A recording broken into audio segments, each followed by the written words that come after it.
नमस्कार दोस्तों। चलिए एक और लाइव गेम में आपका स्वागत है। हमारा रेटिंग अभी 500 के ऊपर हो गया है और हमारा ओपोनेंट E4 खेले हैं, तो हम भी सेंटर में अपना पॉन को देंगे, E5 खेलेंगे। दोस्तों, जैसे कि इस सीरीज का पिछला सारा वीडियो में हमने जो फॉर्मूला का यूज़ किया था, इस वीडियो में भी हम सेम प्रिंसिपल का फॉलो करेंगे। सेंटर पे अपना कंट्रोल रखने के बाद हम लोग डेवलपमेंट करेंगे और जितना जल्दी हो सके कैसल करेंगे। और अगर हमारा ओपोनेंट के तरफ से अटैक आता है या हमें कोई खतरा आता है, तब हम या तो डिफेंड करेंगे या फिर उनका अटैक का जवाब उससे भी खतरनाक अटैक से देंगे। चलिए, हमारा जो ओपोनेंट है उन्होंने अपना घोड़ा को डेवलप किया, तो हम भी अभी अपना घोड़ा को डेवलप करेंगे ताकि हम अपना पॉन को प्रोटेक्शन दे पाए, क्योंकि जो ओपोनेंट का घोड़ा था वो हमारा पॉन को अटैक कर रहा था। अभी दोस्तों टाइम है, हम अपना दूसरा घोड़ा को डेवलप करते हैं। अभी देखिए दोस्तों, इसको बोलते हैं फ्राइड लिवर अटैक। नाम से कोई फर्क नहीं पड़ता, लेकिन अभी वो अपना बिशप और घोड़ा से मेरा ये F7 का पॉन को अटैक कर रहे हैं। इससे बचने का दोस्तों जो तरीका है वो आप ये गेम से सीख सकते हैं। हमें पहले उनका बिशप को अटैक करना पड़ेगा। एनालिसिस में हम इसका डिटेल्स में बात करेंगे, अभी तो हम उनका बिशप को अटैक करेंगे। अगर वो पॉन से मारते हैं तो हमें उनका बिशप को दोबारा हमारा घोड़ा से अटैक करना पड़ेगा। बस इतना सा ट्रिक है।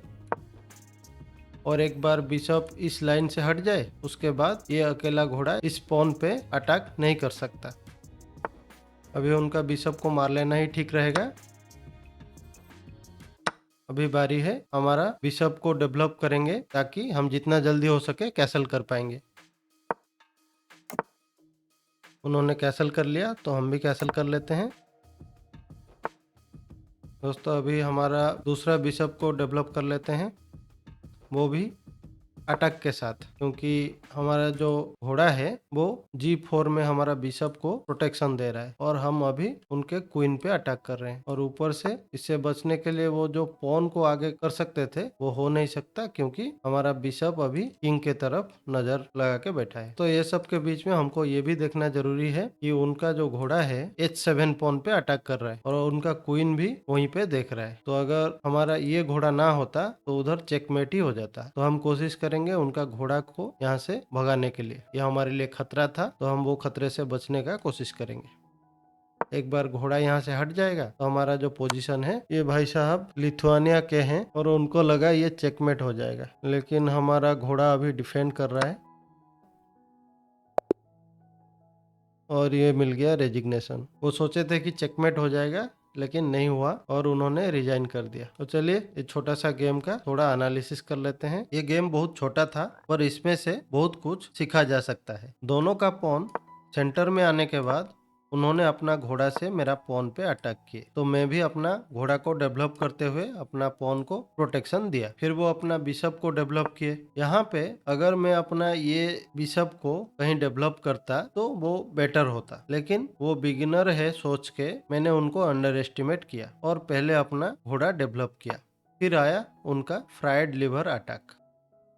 घोड़ा को G5 पर देकर उन्होंने मेरा जो F7 का पॉन है उस पे घोड़ा और बिशप अपना दोनों मोहरों से अटैक किया। अभी अभी मैंने उनके प्रोफाइल में जाके देखा कि मेरे से पहले वो ये चाल 4 बार चल चुके हैं और चारों बार उनका जीत भी हुआ है। दोस्तों, इसी सीरीज के कोई एपिसोड में मैंने ये कहा था कि 1000 रेटिंग पॉइंट के नीचे चेस ओपनिंग का कोई काम नहीं होता है, लेकिन यहाँ पे मैं गलत था। यहाँ पे ओपनिंग ही मुझे इस गेम में बचाया। वीडियो को एंड तक देखें फ्राइड लिवर अटैक से कैसे बचते हैं जानने के लिए, और चैनल को सब्सक्राइब करें चेस सीखने के लिए। अभी वो मेरे F7 पॉन को अपना दोनों मोहरों से अटैक कर रहे हैं और इस पे मैं रिएक्ट नहीं करता, कुछ और खेल देता जैसे बिशप C5, तो वो घोड़ा से मेरा ये पॉन को मार सकते थे। फिर मेरा क्वीन और रुक दोनों पे एक साथ अटैक आता। मैं घोड़ा को किंग से नहीं मार सकता क्योंकि बिशप उसे प्रोटेक्शन दे रहा है। यहाँ पे बेशक मैं अपना क्वीन को बचाता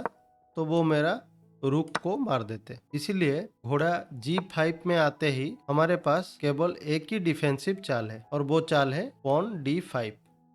पॉन को D5 में करने से बिशप का ये जो F7 पॉन पे जो अटैक है वो बंद हो जाता है और साथ में D5 का पॉन को हमारा क्वीन और घोड़ा ये दोनों मोहरा प्रोटेक्ट कर रहा है। यहाँ पे अगर व्हाइट अपना पॉन से ब्लैक का पॉन को मारता है, हमारा पॉन को मारता है, तो आप अगर घोड़ा से मारने का गलती करेंगे तो व्हाइट अगला चाल में पहले अपना घोड़ा से आपका ये F7 पॉन को मारेगा। आपको लगेगा कि यहाँ पॉन के बदले मुझे घोड़ा मिल रहा है, और आपने अगर किंग से मारा तो अगला चाल में क्वीन F3 पे आके आपका किंग को चेक भी देगा, और साथ में आपका ये D5 का घोड़ा पे अटैक भी करेगी। ऊपर से ये D5 का घोड़ा यहाँ पे बिशप के द्वारा पिन भी हो गया है, और आपको चेक से बचना भी है। तो दोनों प्रॉब्लम का एक ही हाल है कि आप किंग को यहाँ E6 पे ले जाओ, जिससे आप दोनों क्वीन और किंग से अपना घोड़ा को बचा पाएंगे। लेकिन आप ये पोजीशन को जरा देखिए, गेम शुरू ही हुआ है और आपका किंग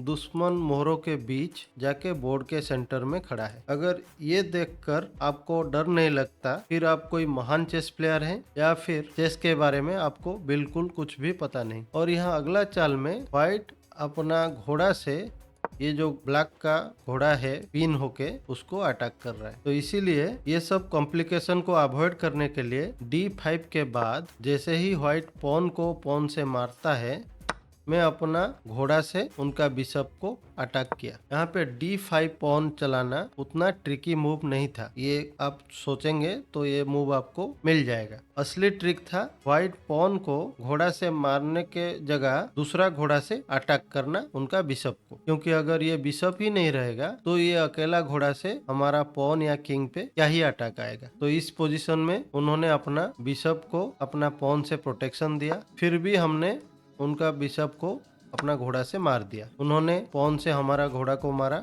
और इस स्थिति में हमारे पास बहुत सारे चाल थे, लेकिन मैंने अपना जो फॉर्मूला है उसी को फॉलो किया। मैंने कैसलिंग के लिए जो जरूरी डेवलपमेंट है उसको पहले खत्म करने का सोचा, तो मैंने अपना ये बिशप को C5 स्क्वायर पे डेवलप किया, और डेवलप करते ही उन्होंने कैसलिंग किया तो मैंने भी अपना कैसलिंग खत्म किया। फिर उन्होंने अपना घोड़ा को डेवलप किया और जवाब में मैंने अपना बिशप को डेवलप किया। दोस्तों आप यहाँ पे देख सकते हैं मेरा बिशप डेवलप होते ही उनका क्वीन को अटैक कर रहा है, और उनका क्वीन मेरा बिशप को मारना ठीक नहीं रहेगा, क्योंकि मेरा घोड़ा मेरा बिशप को प्रोटेक्शन दे रहा है, और अगर वो मेरा बिशप को अपना क्वीन से मारते हैं तो उन्हें अपना 9 पॉइंट के जगह 3 ही पॉइंट मिल पाएगा। इसीलिए वो अपना क्वीन को D3 पर लाके उसे बचाया। क्वीन के चाल के बाद हम तुरंत सोचने लगे कि इस चाल से क्या कोई खतरा है, तो तुरंत हमारा नजर गया हमारा ये H7 पॉन पे। हम देखे कि वो अपना क्वीन और घोड़ा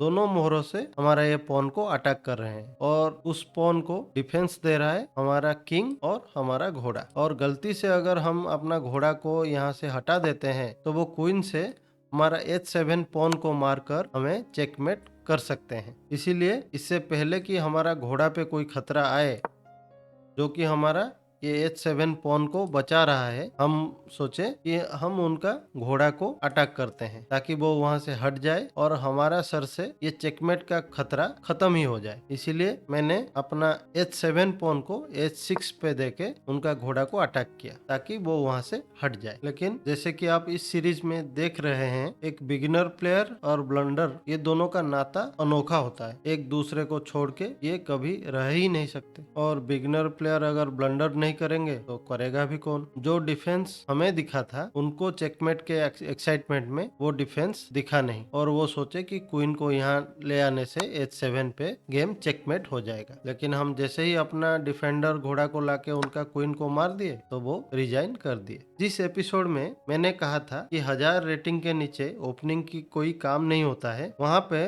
मैंने ये भी कहा था कि अगर इस लेवल पे प्लेयर चेस प्रिंसिपल सीखने से पहले चेस का ओपनिंग सीख लेता भी है, फिर भी वो उसका सही इस्तेमाल नहीं कर पाएंगे, क्योंकि जैसे ही उनका सीखा हुआ ओपनिंग से गेम थोड़ा ही अलग होने लगेगा, वहाँ पे क्या करना है वो उनको आइडिया नहीं आएगा और उनसे गलती होगा ही होगा। इसीलिए आप पहले चेस का प्रिंसिपल सीखिए, बाद में जो मर्जी वो सीखना। फिर मिलेंगे, नमस्कार।